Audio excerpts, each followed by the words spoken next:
Hello बच्चों, मैं आनंद शर्मा। क्या आपने मैथमेटिक्स लिया है? क्या आपने बायोलॉजी लिया है? या फिर ये बोल सकता हूं कि क्या आपने साइंस सब्जेक्ट लेने की आप सोच रहे हैं? जी हाँ, आप 11th में अगर आ चुके हैं तो ये वीडियो आपके लिए बहुत इंपॉर्टेंट है, क्योंकि अगर आपने साइंस सब्जेक्ट लिया है तो हम यहाँ बात करना चाहते हैं आज उस इंपॉर्टेंट टॉपिक की जहां पर हम आज के बेसिक से आने वाली कॉम्पिटिटिव एग्जाम की तैयारी कर रहे हैं। मैं आज बात इस वीडियो के थ्रू आपसे ये नहीं करूंगा कि आपको मैं यहां पर वो लेवल दे रहा हूं जो लेवल आपके कॉम्पिटिटिव एग्जाम को निकाल देगा, लेकिन आपको वो बेसिक दे रहा हूं जिसके न याद होने से आपका कॉम्पिटिटिव एग्जाम कभी नहीं निकल सकता है। तो हाँ, सबसे पहले हम उस बेसिक वीडियो की तरफ जा रहे हैं जिस बेसिक वीडियो में हम लोग सबसे पहले जो समझ रहे हैं वो समझ रहे हैं एक्यूरेसी के बारे में, एरर्स के बारे में, डायमेंशंस के बारे में, प्रिसीजंस के बारे में। हाँ, 11th फिजिक्स में जो मेन टॉपिक आ रहे हैं हमारे वो यही आ रहे हैं। हम सबसे पहले बात करूंगा, मैं ज्यादा आपका समय नहीं लूंगा, टॉपिक टू टॉपिक अपन बात करते हैं, फिर जाएंगे अपन इनके न्यूमेरिकल प्रॉब्लम पर। लेकिन सबसे पहले हम बात करेंगे एक्यूरेसी। एक्यूरेसी की अगर हम डेफिनेशन की बात करते हैं यहां पर, तो एक्यूरेसी को, अच्छा सर, हमें यह समझ में नहीं आ रहा कि ये वीडियो हिंदी मीडियम वालों के लिए कि इंग्लिश मीडियम वालों के लिए। मैं सबसे पहले बात करना चाहता हूं कि ना ये हिंदी मीडियम वालों के लिए ना इंग्लिश मीडियम वालों के लिए, ये उस हर एक बच्चे के लिए है जो फिजिक्स में इंटरेस्ट रखता है। मेरा मानना यह है यहां पर फिजिक्स आपको समझ में आने चाहिए, लैंग्वेज मायने नहीं रखता है, क्योंकि अगर न्यूमेरिकल आप करने जिस दिन बैठे हो तो उस दिन सिर्फ न्यूमेरिकल में आपको उस न्यूमेरिकल को समझना है और सॉल्व करना होता है। वहां पर लैंग्वेज काम नहीं देती है, सिर्फ और सिर्फ आपकी प्रैक्टिस काम देती है। तो यहां पर हम जब बात कर रहे हैं एक्यूरेसी की, तो आप एक्यूरेसी समझना कि एक्यूरेसी किसी चीज की क्या होती है। तो किसी मेजर्ड वैल्यू की हम बात क्या करेंगे, किसी मेजर्ड वैल्यू, किसी मेजर्ड वैल्यू का ट्रू वैल्यू के कितना क्लोज होना, मतलब कोई मेजर्ड वैल्यू है और कोई ट्रू वैल्यू है कि कितना क्लोज होना एक्यूरेसी कहलाता है। कहने का मतलब क्या सर? कहने का मतलब यह है कि मान लो कि मैंने ट्रू वैल्यू मान ली कि जो इसकी वास्तविक वैल्यू है वो 10 सेंटीमीटर है।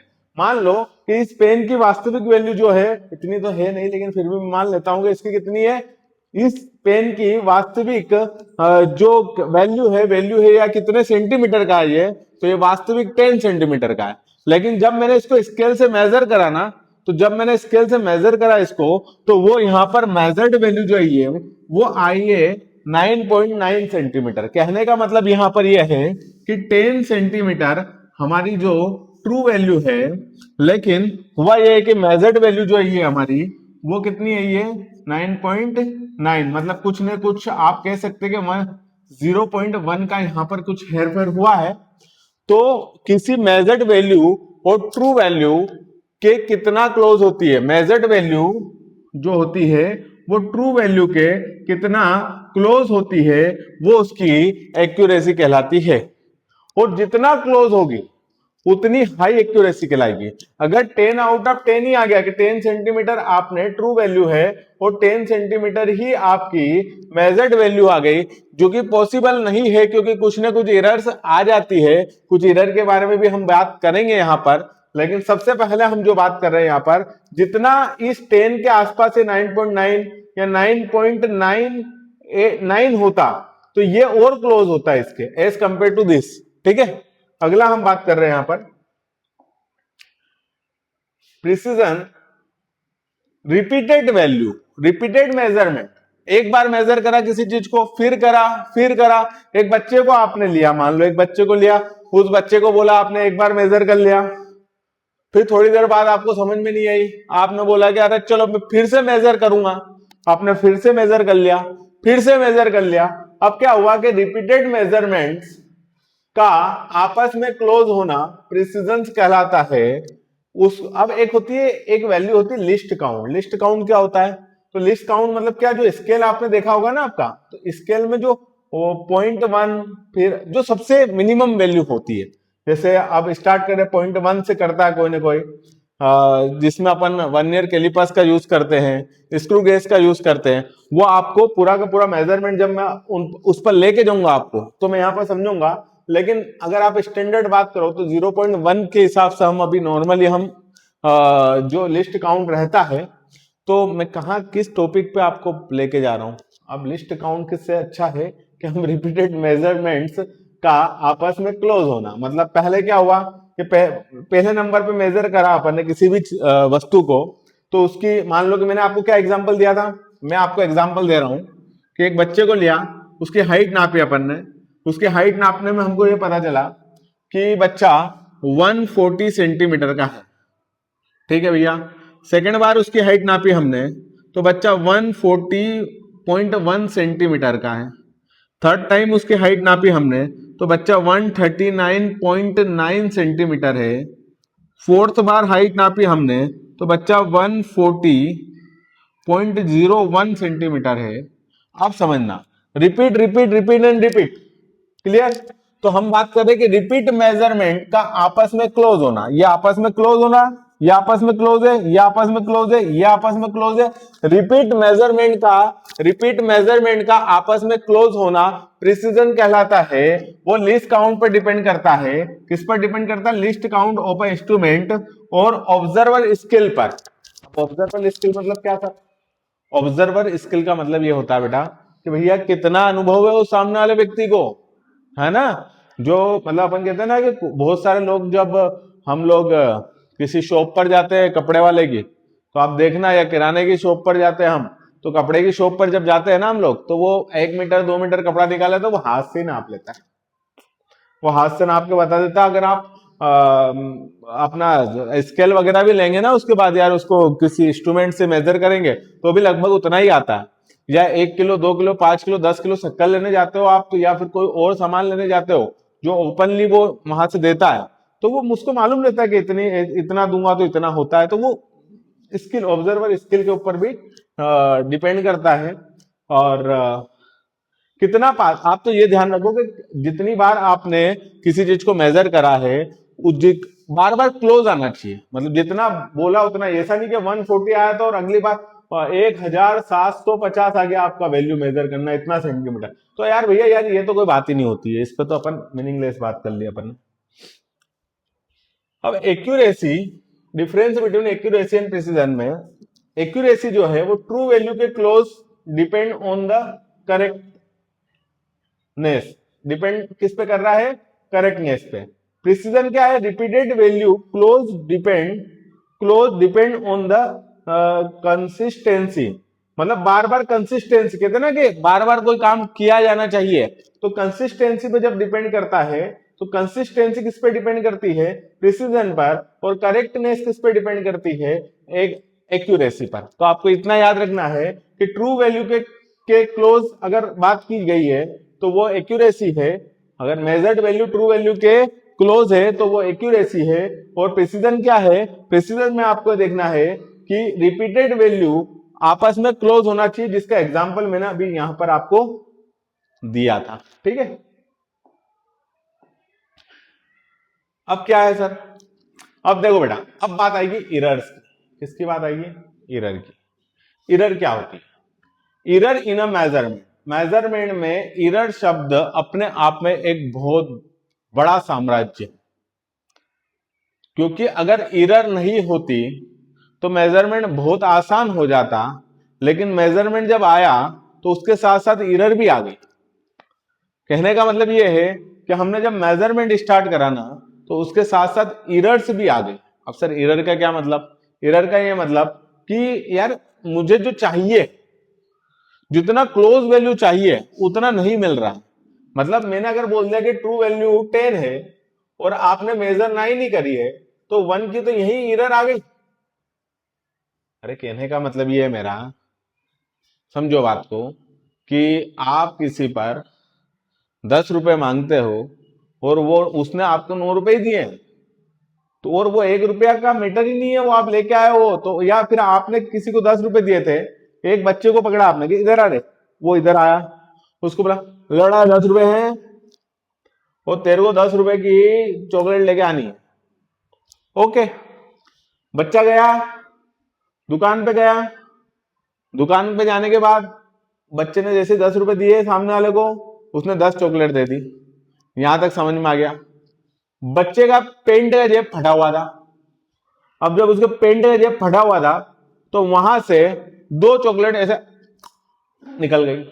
अब जब वो 2 चॉकलेट निकली तो उसके बाद क्या हुआ बेटा कि वहां पर जब बच्चा, मैंने 10 रुपए दिए थे, उसको लाना था चॉकलेट, वो लेके भी 10 ही चॉकलेट लेके आ रहा था, परंतु किंतु हुआ ये कि वो जैसे रिटर्न मेरे पास आया, मेरे हाथ में उसने 8 चॉकलेट रखी और उसके बाद वो बोलता है कि मैं तो सब लाया। अरे कहां से सब लाया, 2 कहां है? तो 2 या तो उसके पेंट की जेब फटी हुई होगी या फिर बीच रास्ते में वो खत्म हो चुकी होगी। लेकिन कहने का मतलब ये है कि मेरे को तो 2 चॉकलेट की इधर आ गई ना यहाँ पर। मतलब मैं तो ये चाह रहा था कि यार 10 रुपए दिए तो 10 चॉकलेट आना चाहिए, लेकिन हुआ ये कि मैंने 10 रुपए दिए और 8 ही चॉकलेट आई, क्योंकि बीच में 2 चॉकलेट का गोलमाल हो गया। बस यही इरर है। इरर का मतलब यह है कि आप जब क्या बात कर रहे हो आप, कि आप जब ट्रू वैल्यू आपके पास जो है वो 10 है और जो मेजर्ड करी वो वैल्यू आपके 9 है, तो आपको 1 सेंटीमीटर, अगर सेंटीमीटर यूनिट है तो 1 सेंटीमीटर की इरर आना कंफर्म है।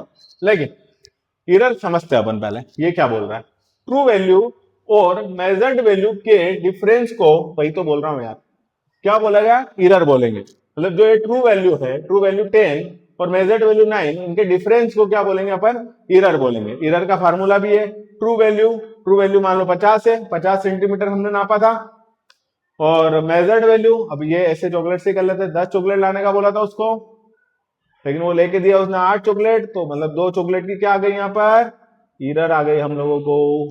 ठीक है, चलो दौड़ा। अब टाइप्स ऑफ इरर की बात करूं तो मेनली इरर तो बहुत सारे टाइप की होती है, लेकिन ये मेन जो टाइप है इरर के, इनको भी अपन ने क्या करेंगे कि ये भी, और इरर के टाइप में से भी टाइप आएंगे अभी, है ना। तो इरर क्या है, सिस्टमेटिक इरर हो गया, रैंडम इरर हो गया और लिस्ट काउंट इरर हो गया। 3 तरह की इरर आप यहां पर देख रहे हो। इसमें क्या है बेटा कि जब सिस्टमेटिक एरर की बात करूंगा, मैं किसकी बात करूंगा, सिस्टमेटिक एरर की बात करूंगा, तो सिस्टमेटिक एरर में हम सबसे पहले डेफिनेशन लिखेंगे, जो एरर हमेशा सेम डायरेक्शन में हो उसे सिस्टमेटिक एरर कहते हैं। मतलब सेम डायरेक्शन में, उल्टा पुल्टा कुछ नहीं होना है यहाँ पे। जो एरर हमेशा सेम डायरेक्शन में हो सिस्टमेटिक एरर कहलाती है। जैसे कैसे होती है भैया, अब इसको सर हमको इतना आसानी से समझ में नहीं आ रहा है, फॉर एग्जाम्पल आप समझा दो। मेरा ये मानना है कि थोड़ा सा अपन इसको डिटेल में जब समझेंगे ना तो बहुत बड़ा एक लेक्चर होगा, क्योंकि वहां पर हम जब जाएंगे, जब कॉम्पिटिटिव एग्जाम की बात करेंगे, और कॉम्पिटिटिव एग्जाम की जब बात करेंगे हम, तो एक एक चीज को बड़ा डिटेल में समझूंगा।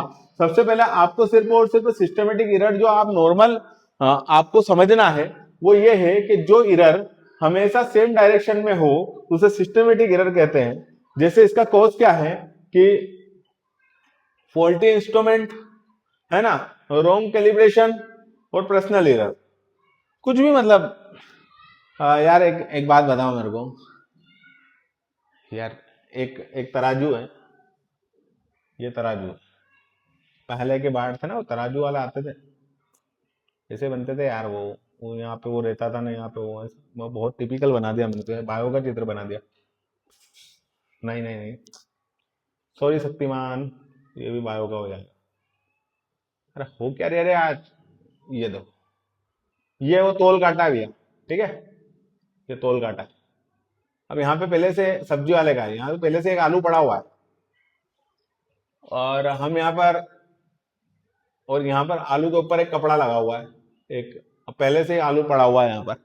अब क्या हो रहा है कि हम यहाँ पर जैसे ही काउंटिंग कर रहे हैं, तो 1 किलो में मान लो 10 आलू आते हैं, तो 9 ही आलू बार बार ये दे रहा है, फिर 1 किलो में 10 आलू आना चाहिए। वैसे तो आलू ऐसा नहीं होता है, छोटे बड़े होते हैं, लेकिन अपन मान लेते समझने के लिए कि 1 किलो में 10 आलू आते हैं, 100 ग्राम का एक आलू है। तो यहाँ पर क्या हो रहा है, बार बार 9 ही आलू आ रहे हैं, तो वो एक सेम डायरेक्शन में क्या हो रहा है कि यहाँ पर रोंग कैलिब्रेशन भी हो रहा है, इंस्ट्रूमेंट भी रोंग हो रहा है यहाँ पे, कि भैया यहाँ पर पहले से ही कुछ ना कुछ गड़बड़ है, या फिर ये थोड़ा सा इधर झुका हुआ है, या फिर इसका मेजरमेंट सही ढंग से नहीं है। तो सिस्टमेटिक एरर में बार बार वही लफड़ा आएगा, बार बार 9 ही आलू आएंगे। लेकिन आने कितने चाहिए थे, 10 आलू, मतलब 900 ग्राम ही आपको बार बार आपको मिल रहा है, क्योंकि 100 ग्राम का यहाँ पे डिफॉल्ट है। ठीक है, फिर अगला क्या आपका, रेंडम एरर। रेंडम एरर देखो यार, नाम से रेंडम का मतलब होता है, नाम से कि कहीं भी होना यार, मतलब एक डायरेक्शन में तो होना ही नहीं।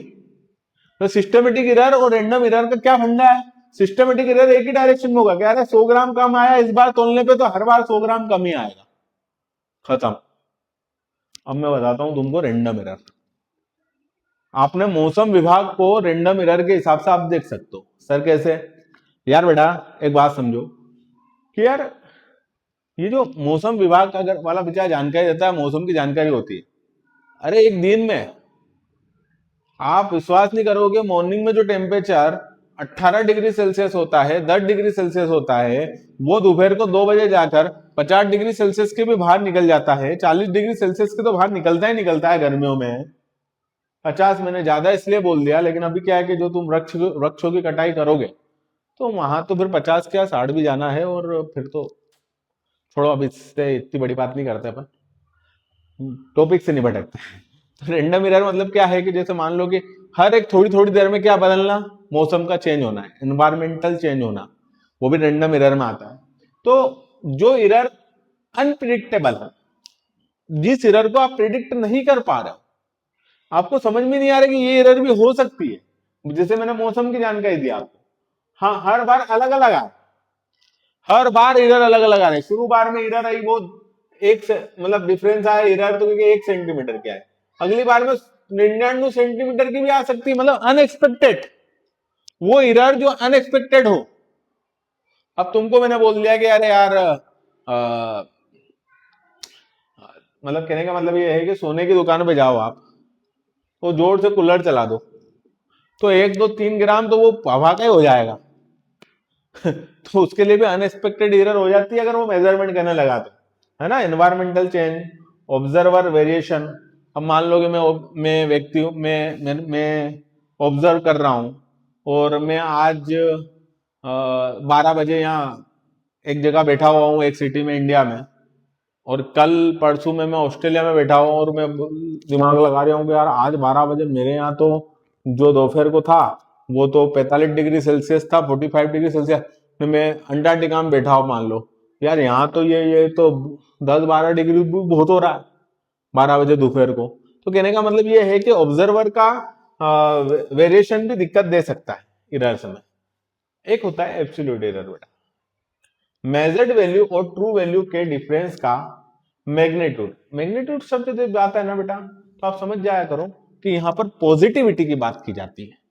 जब भी मैग्नीट्यूड शब्द आ जाता है ना, तो यह बात समझ जाना हमेशा कि यहां पर पॉजिटिविटी की बात आ जाती है। और जब पॉजिटिविटी की बात आ जाती है किसी चीज में, क्यों, क्योंकि मैग्नीट्यूड इस तरह का होता है मोड में, और यहां से जो भी चीज बाहर निकलती है वो रूट में निकल के स्क्वायर होके निकलती है, तो वो पॉजिटिव आता है। मतलब -2 का भी अगर स्क्वायर होगा तो यहाँ पर 4 ही आएगा। मतलब अगर आप मैग्नीट्यूड की बात करोगे हमेशा, तो -2 का मैग्नीट्यूड तो हमेशा ये यहाँ पर मैग्नीट्यूड से बाहर आएगा तो पॉजिटिव आएगा वो। चलो वो इतना बात नहीं करते हैं। मेजर्ड वैल्यू और ट्रू वैल्यू इनका डिफरेंस जो होगा मोड में, उसको क्या बोलेंगे अपन, एब्सोल्यूट एरर बोलेंगे। क्या बोलेंगे, एब्सोल्यूट एरर बोलेंगे।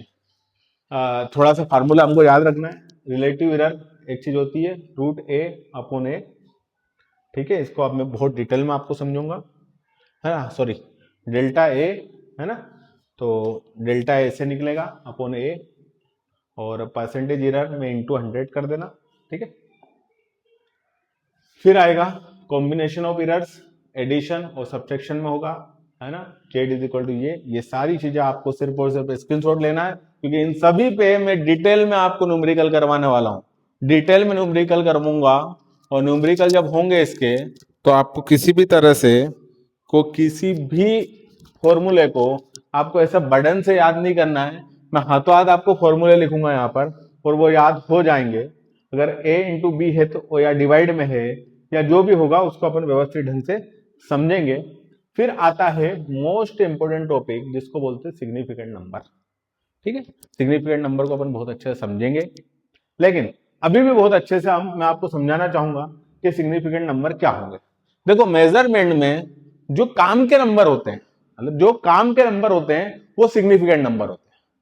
सिग्निफिकेंट नंबर क्या होता है बेटा, कि जब भी मेजरमेंट कर रहे हो आप तो जो काम के नंबर होंगे वो क्या होंगे, सिग्निफिकेंट नंबर। कैसे सर, 0.0000025, तो ये जो 25 है यही सिग्निफिकेंट नंबर है, मतलब एक और एक दो सिग्निफिकेंट नंबर है। कहने का मतलब क्या सर, यही काम के बेटा, ये बाकी है क्या था, अरे मेरे अंगने में तुम्हारा क्या काम है, चलो है ना, 0.00025, तो 25 ही सिग्निफिकेंट नंबर, ठीक है। फिर उसके बाद हम डेफिनेशन पे आते हैं, सॉरी, उसके बाद हम डेफिनेशन पे आते हैं। मेजरमेंट के लिए meaningful digit can me explain, sorry can I explain, okay. कहने का मतलब ये है कि मैंने जो एक्सप्लेन करा था आपको या मैं कर सकता था, उसमें आप समझो कि मेजरमेंट में मीनिंगफुल डिजिट्स सिग्निफिकेंट फिगर्स कहलाते हैं। क्या कहलाते हैं, सिग्निफिकेंट फिगर्स जो मीनिंगफुल डिजिट हो। मान लो कि यहां पर मीनिंगफुल डिजिट कितने होंगे, तो यहां पर मीनिंगफुल डिजिट होंगे टोटल 1 2 3 मीनिंगफुल डिजिट है। यहां पर कितने होंगे, तो यहां पर ये 3 का तो कुछ काम है कि मेरे अंगने में, और यहां पे क्या है 5 2 मतलब 5 2 नहीं आएगा, 5 2 मतलब गिनेंगे इसको, एक और एक दो सिग्निफिकेंट फिगर्स है, ठीक है। अच्छा, इनके कुछ रूल्स भी होते हैं बेटा, मैं उनका रूल्स के बारे में बता दूं।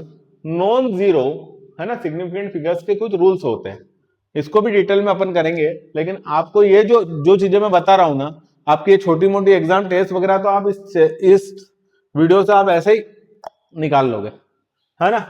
तो नॉन जीरो डिजिट सिग्निफिकेंट, जैसे मान लो कि 2 5, जैसे 2 5 8 3, तो सब सिग्निफिकेंट है। तो सर सिग्निफिकेंट फिगर कितना होगा, 1 2 3 4 सिग्निफिकेंट फिगर होगा। Middle zero is zeros are significant, मतलब 2005 है, 2005 है, तो ये भी ये 1 2 3 4 मतलब 4 सिग्निफिकेंट नंबर, और 1 भी होगा तो 5 सिग्निफिकेंट नंबर हमारे पास। कितने सिग्निफिकेंट नंबर है, 5। बीच में जीरो होंगे तो वो भी गिनाएंगे। Leading zero not significant, zero जैसे लीडिंग जीरो मतलब क्या, 0 0 0 0 0 0 0 0 5, तो ये 0 0 का कोई मतलब नहीं, सिर्फ 5 सिग्निफिकेंट नंबर होगा, मतलब एक सिग्निफिकेंट फिगर है। और क्या है, डेसिमल के बाद ट्रेलिंग जीरो सिग्निफिकेंट, डेसिमल के बाद जो ट्रेलिंग जीरोज आते हैं वो सिग्निफिकेंट है डेसिमल के बाद, ठीक है। डेसिमल के पहले नहीं, डेसिमल के बाद जो ट्रेलिंग जीरो आते हैं वो क्या होते हैं, वो भी सिग्निफिकेंट होते हैं, ठीक है। अब हम बात करेंगे डायमेंशंस की, ठीक है। अब हम बात करेंगे डायमेंशंस की, डायमेंशंस की बात करेंगे हम। तो डायमेंशंस क्या होते हैं, डायमेंशंस और डायमेंशन का फार्मूला, बेस क्वांटिटी के पावर को डायमेंशंस कहते हैं। मतलब आप डायमेंशंस को कोई बहुत बड़ा नहीं, बेस क्वांटिटी जो भी है क्वांटिटी से उसकी पावर को क्या कहेंगे अपन, डायमेंशंस कहेंगे, ठीक है। बेस क्वांटिटी की पावर को अपन डायमेंशंस कहते हैं। डायमेंशन फार्मूला किसको कहते हैं, फिजिकल क्वांटिटी को बेस क्वांटिटी में एक्सप्रेस करना। जैसे फिजिकल क्वांटिटी ये है, उसको बेस क्वांटिटी में एक्सप्रेस करना।